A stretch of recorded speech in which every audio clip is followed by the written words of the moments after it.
General Tajun Vorian stood motionless by the massive window of his flagship's bridge. The endless sea of stars stretched before him, each point of light representing another world under the Alliance's control. His white uniform gleamed under the soft blue lights of the bridge, its perfect creases and polished metals, telling the story of his countless victories.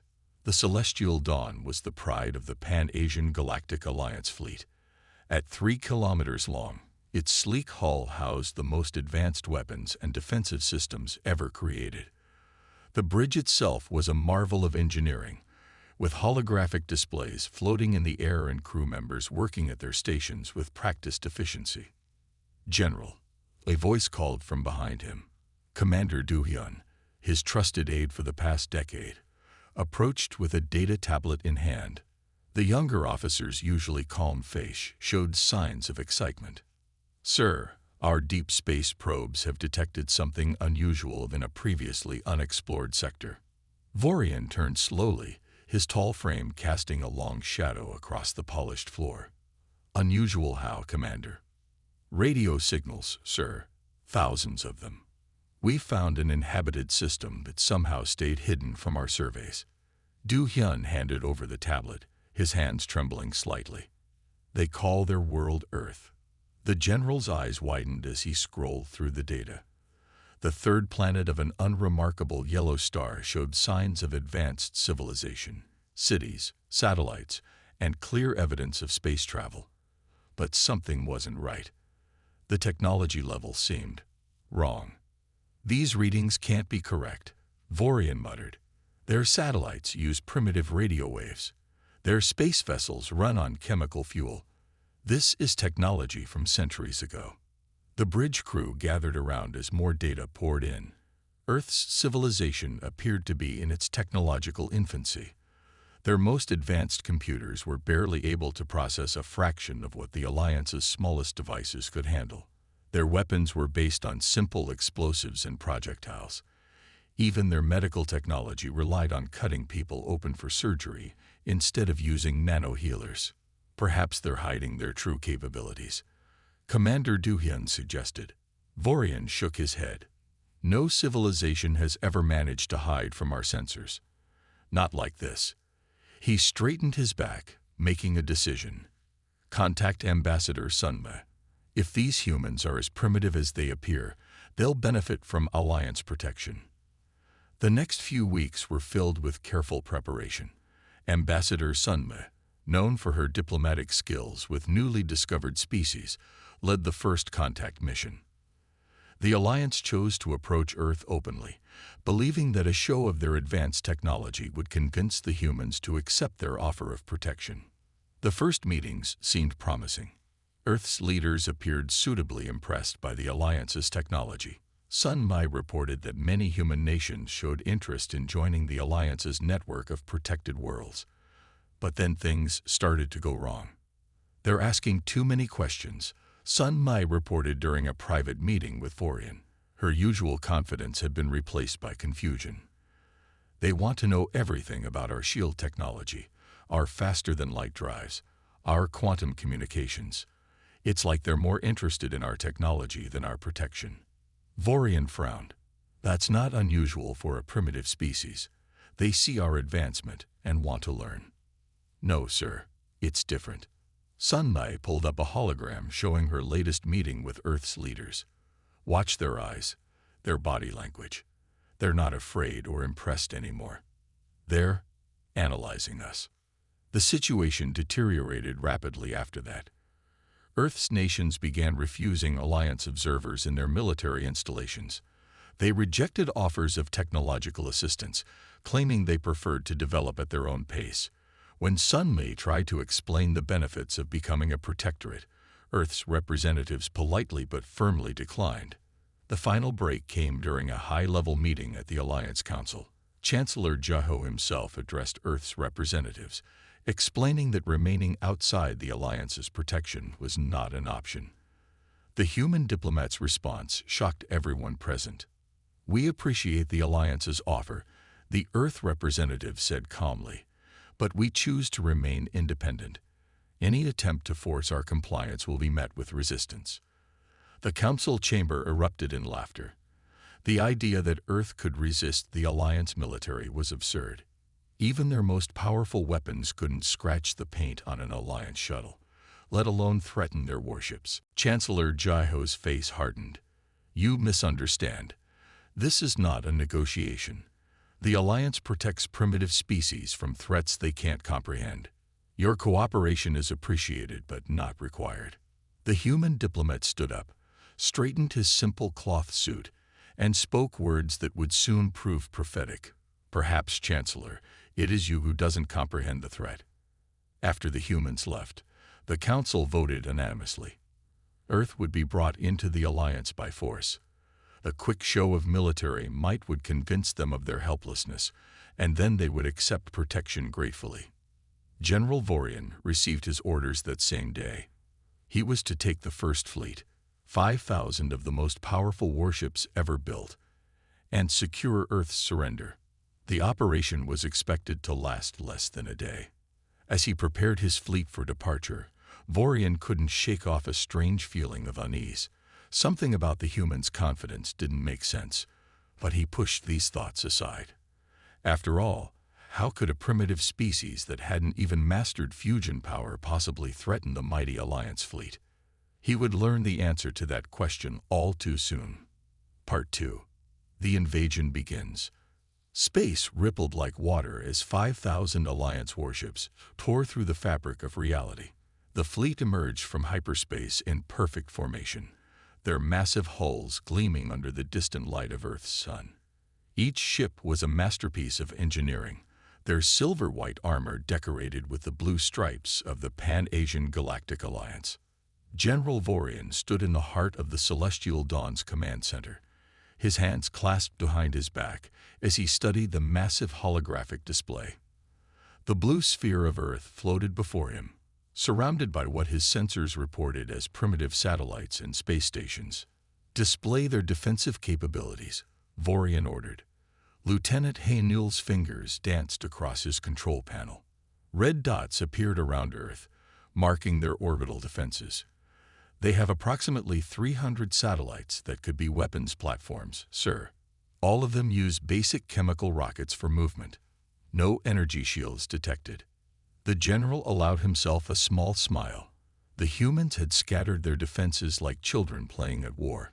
Even their most advanced space stations were protected by nothing more than metal plates, primitive armor that his ship's weapons would cut through like paper. Lieutenant Sangmin, analyze their military capability, Vorian commanded. The young officer worked quickly, his face illuminated by the glow of his screens. Their military capability is negligible, sir. Their most powerful weapons are nuclear devices, with yields our smallest shields can easily handle. No signs of energy weapons or shield technology. Their space forces consist of— He paused, double-checking his readings. Chemical rockets carrying primitive projectile weapons. Commander Du-hyun stepped forward, his face showing concern.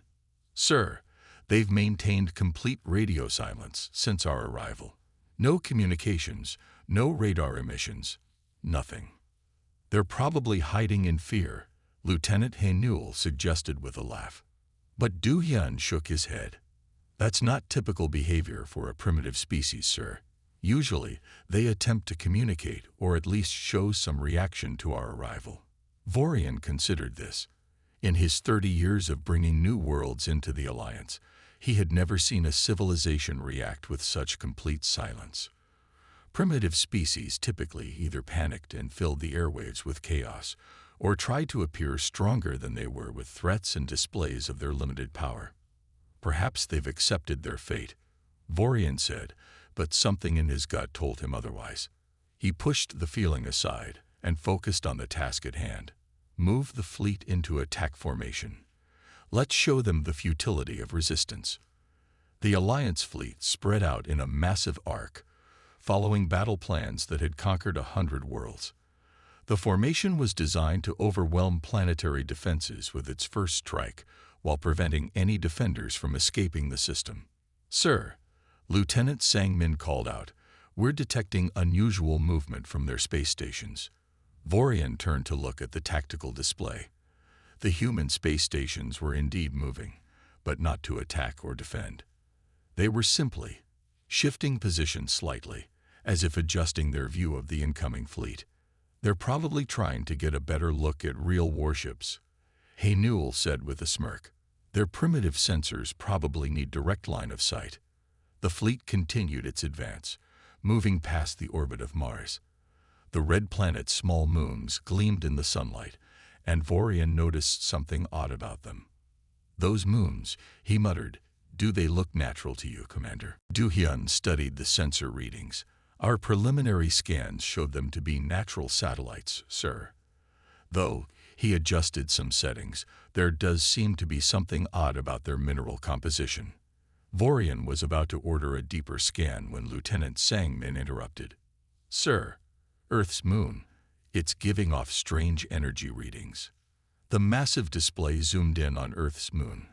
For a brief moment, Vorian thought he saw patterns in the crater formations, like they formed some kind of massive.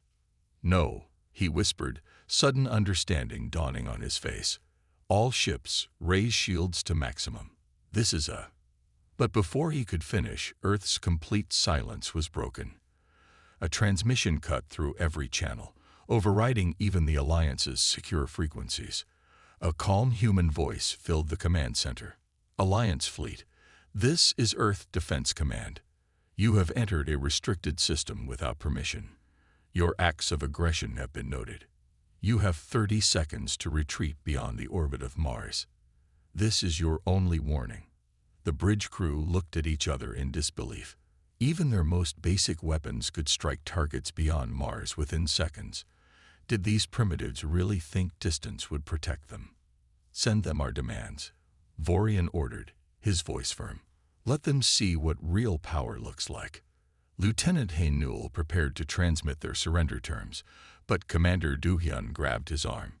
"Sir," he said to Vorian, his voice urgent, "look at their moon again." The general turned back to the display. The patterns he had noticed earlier were becoming clearer. The moon's craters weren't random. They formed a vast array of some kind, and it was beginning to move. "All ships, battle stations," Vorian shouted. "Launch fighters, charge all weapons, whatever they're planning." The human voice interrupted again. "Your 30 seconds have expired. You chose poorly." That's when Earth's silence transformed into something else entirely. Something that would haunt General Vorian's nightmares for the rest of his life. And in the next 3 minutes, the mighty Alliance fleet would learn exactly why the humans had been so quiet. They hadn't been cowering in fear or paralyzed with indecision. They had been taking aim. Part 3. The Trap. Captain Myre's fingers flew across her sensor console as the Alliance fleet crossed the lunar orbit. Something wasn't right. The energy readings from Earth's moon kept shifting in ways that defied the laws of physics, or at least, the laws as she understood them. "General," she called out, her voice tight with concern. "I'm detecting unusual energy patterns. They don't match anything in our database." General Vorian turned towards her station, his face showing the first hints of worry. "Explain." "The readings suggest." Myre paused, rechecking her instruments. "It's as if space itself is being bent around Earth, but that's impossible with their level of technology." The massive holographic display in the command center showed their fleet approaching Earth in perfect formation. 5,000 warships, each powerful enough to destroy a small moon, moving with practiced precision. But now tiny distortions were appearing on their sensors, like ripples in a pond. Engineer Jin Woo burst onto the bridge, his usual calm demeanor replaced by panic. "General, the moon. It's not just a moon." Before Vorian could respond, Captain Myre's console erupted in warnings. "Energy spike. Massive energy spike from all directions." The space around Earth seemed to shimmer, like heat waves rising from hot ground.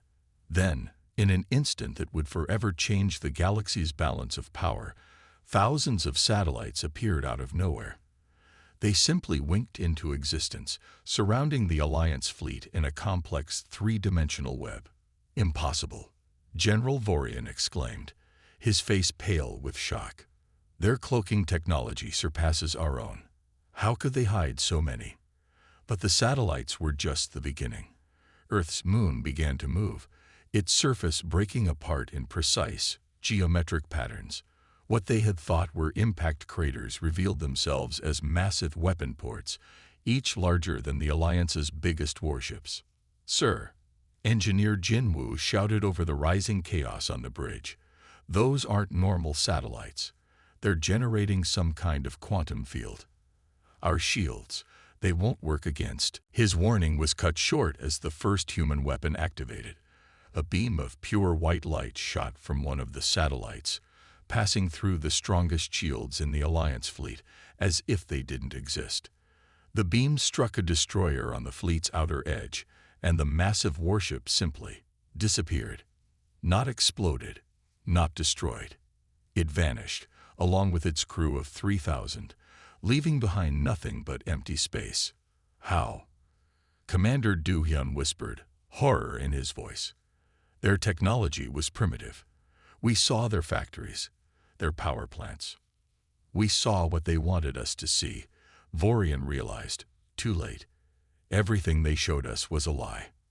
Captain Myre's voice shook as she reported, "Sir, I'm detecting more satellites emerging from Mars moons. They're not moons at all. They're shipyards."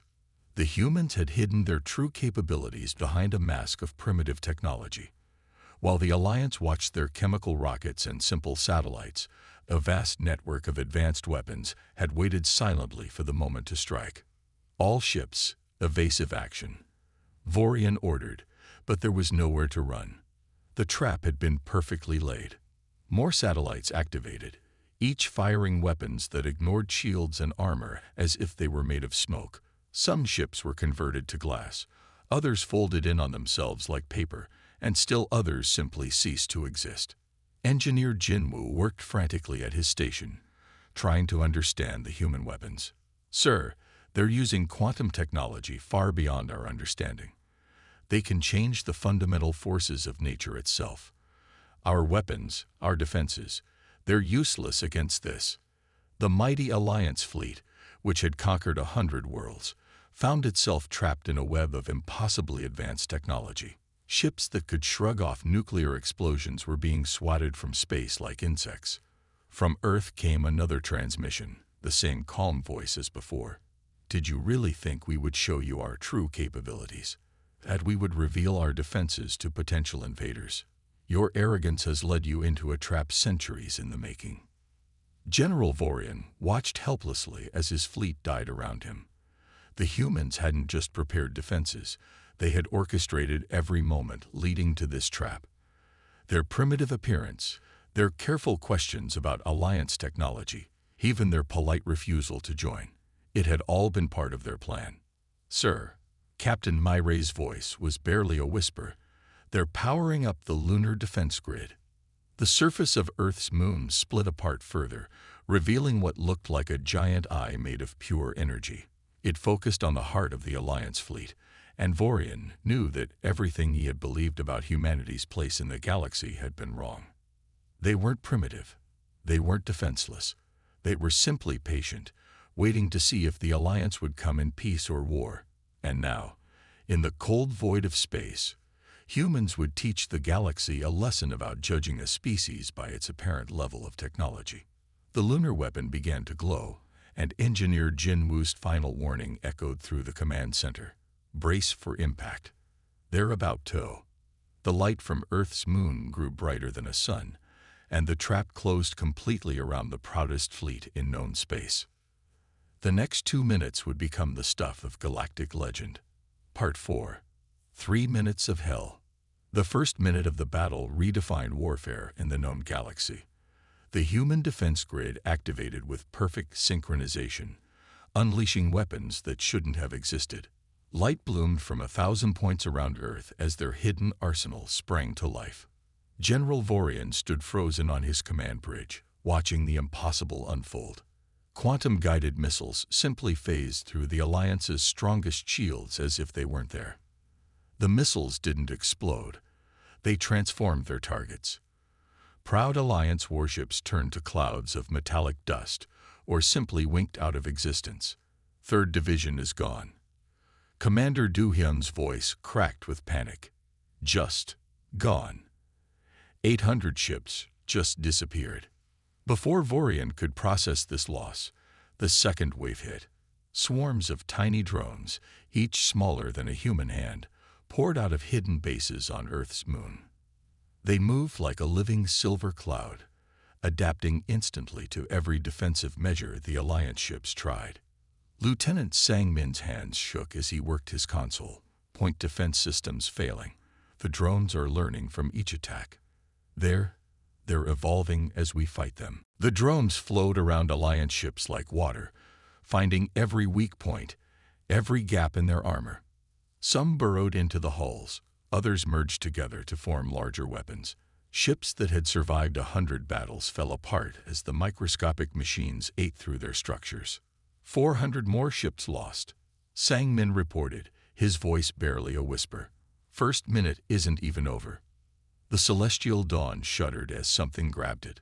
Gravity weapons, hidden in what they had thought were simple communications satellites, began crushing Alliance ships like empty cans. Metal screamed as warships were compressed into balls of crushed metal, their crews having no time even to scream. How? Vorian whispered, watching his mighty fleet die. How did they hide all this? Captain Myray's station sparked as another system failed. Sir, they're using our own subspace communications to coordinate their attacks. They've been studying our technology for years. The second minute brought new horrors. The humans unveiled weapons that bent reality itself. Space folded around Alliance ships, trapping them in bubbles where time moved differently. Crews watched helplessly as their ships aged centuries in seconds, crumbling to dust around them. We've lost contact with the entire western flank, Do-hyun reported. 2,000 ships, just gone. The survivors can't retreat. They're trapped in some kind of spatial distortion. Engineer Jinwoo worked frantically at his station, trying to understand what they faced. Their technology, it's not just advanced, it's different. They didn't follow our path of development. While we focused on brute force, they studied the fabric of space itself. The celestial dawn rocked with another impact. Through the command center's windows, Vorian watched one of his largest battleships twist in ways that shouldn't be possible. Its hull rippled like cloth in the wind before collapsing in on itself, crushed by forces he couldn't comprehend. 500 more ships lost. Sang-min's voice had lost all professional composure. They're not just destroying us. They're taking us apart to study our technology as they fight. The third minute brought the final revelation. Earth's moon, which they had dismissed as a simple natural satellite, transformed. Its surface split apart like a blooming flower, revealing a weapon larger than anything the Alliance had ever built. Sir, Myray's voice was eerily calm now, accepting their fate. That's not a weapon. The entire moon, it's a giant research facility. They'd been watching us, studying us, preparing for this moment for centuries. The human voice returned to their communications, still maddeningly calm. Your ships are being preserved for study. Your crews will be treated well. This demonstration was necessary to show you one simple truth. The galaxy is bigger than you imagined, and far more dangerous than you knew. As the third minute ended, General Vorian understood the true scope of humanity's deception. They hadn't just hidden their weapons, they had hidden their entire civilization. Every primitive satellite, every simple radio transmission, had been part of an elaborate mask. Final count, Commander Do-hyun reported, his voice hollow. 4,800 ships destroyed or captured. The remaining 200 are too damaged to fight or flee. The mighty Alliance fleet, terror of 1,000 worlds, had been dismantled in less time than it took to brew a cup of tea. Not through brute force or superior numbers, but through technology so advanced it seemed like magic. General Vorian sank into his command chair as the Celestial Dawn systems began to shut down, disabled by invisible forces he couldn't fight. Around his ship, The wreckage of his fleet drifted in space, a graveyard built in 3 minutes that would serve as a warning to the galaxy. The humans had not merely defeated them. They had rewritten the rules of warfare itself, and as emergency pods launched from dying ships, carrying survivors into the cold embrace of space, one thought echoed through every mind. What else were the humans hiding? End of Part 4, Part 6. Turning Tables.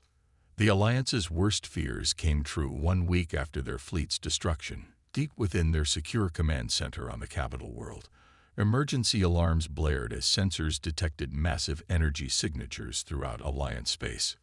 Lieutenant Hay-Newell stared at his monitors in disbelief. "Sir, quantum signatures are appearing everywhere. They're in every major system we control." What happened next stunned even the most seasoned Alliance commanders. Human warships simply appeared, emerging from what looked like tears in space itself. These weren't the primitive vessels they had observed before. These ships were works of art. Sleek, black vessels that seemed to absorb light itself. Admiral Da Jung of Earth's Defense Force led the operation from his flagship, the Shadow of Terra. Unlike the ornate Alliance vessels with their gleaming hulls and decorative markings, human ships were purely functional. Their dark surfaces rippled with patterns that confused both sensors and the naked eye. "Send the message to all Alliance worlds," Da Jung ordered, his voice carrying neither pride nor anger. "Let them know their choice: peaceful surrender or technological demonstration." The human ships revealed capabilities that made the Alliance fleet look primitive in comparison. They didn't just have better weapons or stronger shields. They operated on completely different principles. While Alliance ships pushed through space, human vessels seemed to glide between the fabric of reality itself. Engineer Jinwoo, working from a secure facility, finally completed his analysis of human technology. His report sent shockwaves through Alliance leadership. "They've been watching us for decades," he explained to the Emergency Council. "Every time we detected their primitive satellites, we were actually seeing careful decoys. The humans placed quantum observation posts throughout our territory, studying our every move." The council chamber erupted in chaos. "Impossible," one leader shouted. "Our sensors would have detected them." Jinwoo shook his head sadly. "Their technology doesn't work like ours. We were looking for energy signatures we understood. The humans." He paused, searching for words. "They don't just have better technology. They have different technology. While we focused on brute force, they learned to slit between the spaces in space itself." The humans' hidden outposts activated simultaneously across Alliance territory. What appeared to be simple asteroids or space debris transformed into fully functional bases. Trading ships that had visited Alliance ports for years revealed themselves as advanced surveillance platforms. Lieutenant Hay-Newell's voice shook as he reported new findings. "Sir, remember those human merchants who were so interested in our shield technology? They weren't trying to learn how to copy it. They were studying its weaknesses. The humans had played a long game. Every seemingly primitive interaction had been carefully planned. They had let the Alliance think they were the superior species while methodically analyzing every weakness, every flaw in their technology." Admiral Da Jung's voice broadcasted across all Alliance frequencies. "For centuries, we watched your empire expand. We saw how you treated primitive species, so we gave you a choice. Would you come in peace, or would you come as conquerors? You made your choice. Now face the consequences." Human ships appeared above every major Alliance world. They didn't attack. They didn't need to. Their mere presence, and the memory of what they had done to the Alliance fleet, was enough. One by one, Alliance worlds began to surrender. Not out of fear of destruction, but from the humbling realization that everything they had believed about their technological superiority had been wrong. Engineer Jinwoo's final analysis painted a clear picture. The humans weren't behind us. They were centuries ahead. They let us see what they wanted us to see. Every primitive radio signal, every simple satellite, was part of an elaborate deception. In the Alliance capital, Leaders watched helplessly as human ships demonstrated their superiority. They didn't destroy or conquer. Instead, they simply disabled. Alliance weapons refused to fire. Shield generators turned themselves off. Even the most basic computers stopped responding. "They're not just defeating us," Lieutenant Haynewell observed. "They're teaching us a lesson about assumption and arrogance." The humans could have destroyed the Alliance. Instead, they offered a simple choice: adapt to a new reality or face technological isolation. The message was clear. The age of Alliance dominance was over. As Admiral Da Jung's ships secured strategic positions throughout Alliance space, he sent one final message: "We could have revealed ourselves at any time. We could have conquered you years ago. But we wanted to see if you could learn to coexist with those you considered primitive. You failed that test. Now, we will teach you how advanced species should behave." The Alliance's great fleet lay in ruins near Earth. Their mighty empire had been humbled in days, and throughout their former territory, hidden human outposts continued to emerge, revealing just how complete their infiltration had been. The tables hadn't just turned, they had been flipped entirely. And as the Alliance leadership prepared to negotiate terms with their new human overlords, one thought kept returning: how many other primitive species were watching them, waiting, judging their actions before revealing their true nature? The age of Alliance arrogance was over. The age of human dominance had begun. Part 7. New Galactic Order. 2 months after the devastating defeat of the Alliance fleet, Ambassador Sunmai walked into the same council chamber where Earth had once been ordered to submit. This time, she wasn't there to hear demands. She was there to set terms. The council chamber had lost its grandeur. The once proud Alliance leaders sat quietly, their ornate uniforms seeming foolish now in the face of human technological superiority. Sunmai wore a simple black suit, carrying only a small data tablet. "Your empire," she began, her voice gentle but firm, "was built on a flawed principle. You believe that advanced technology meant superior civilization. We're here to show you a better way." In a corner of the chamber, former General Vorian watched silently. His white uniform was gone, replaced by civilian clothes. His face had aged years in the past months, marked by the weight of his failure and the deaths he had caused. "The terms are simple," Sunmai continued. "Earth will not conquer you. We will not destroy your worlds or enslave your people. Instead, we offer something different: a chance to learn." She activated her tablet, and a hologram filled the chamber. But unlike Alliance holograms that required massive projectors, this one seemed to emerge from the air itself. It showed Earth's solar system, revealing the true extent of human civilization that had been hidden for so long. Massive shipyards orbited Jupiter, their quantum forges capable of building vessels that could cross galaxies. Research stations dotted the asteroid belt, each one holding technological wonders the Alliance had never dreamed possible.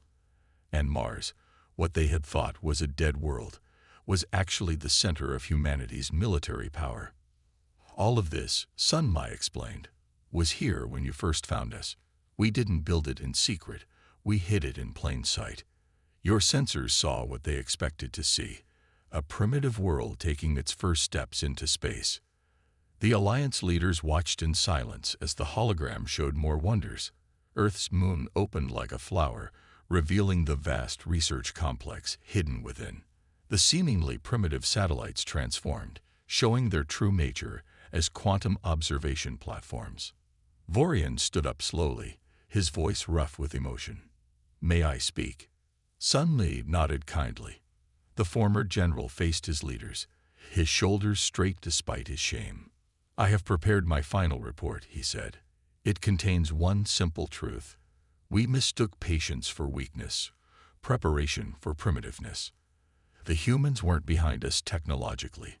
They were simply waiting to see if we would be friends or foes. We chose poorly." His words echoed in the silent chamber. Every leader there knew he spoke the truth.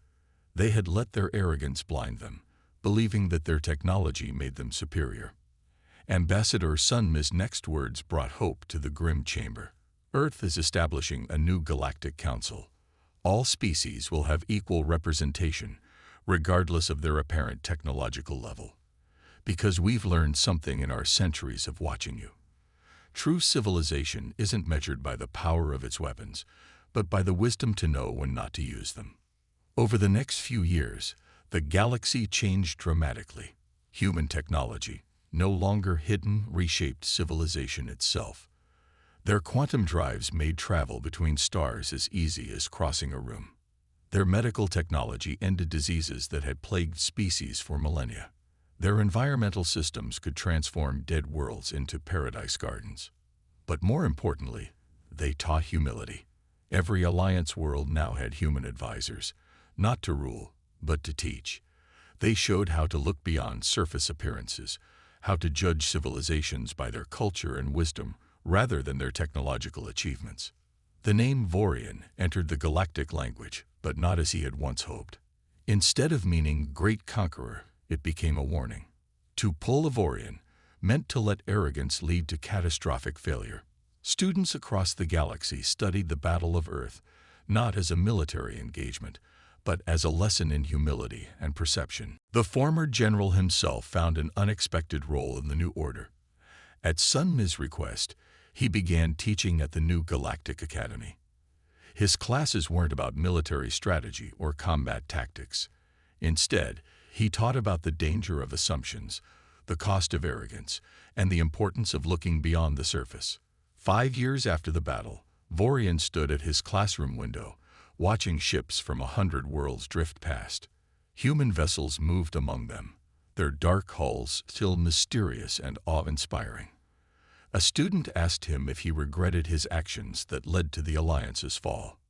"No," he replied thoughtfully, "because our failure opened the way for something better. We thought we were bringing order to the galaxy. Instead, we learned that true order comes from understanding, not control." The humans had reshaped the galaxy not through conquest, but through wisdom. And as new species joined the Galactic Council each year, they all learned the lesson that had cost the Alliance its empire. Never mistake patience for weakness or simplicity for primitiveness, because somewhere out there, another species might be watching, waiting to see if you'll be friend or foe. And they, too, might be hiding wonders beyond your imagination. End.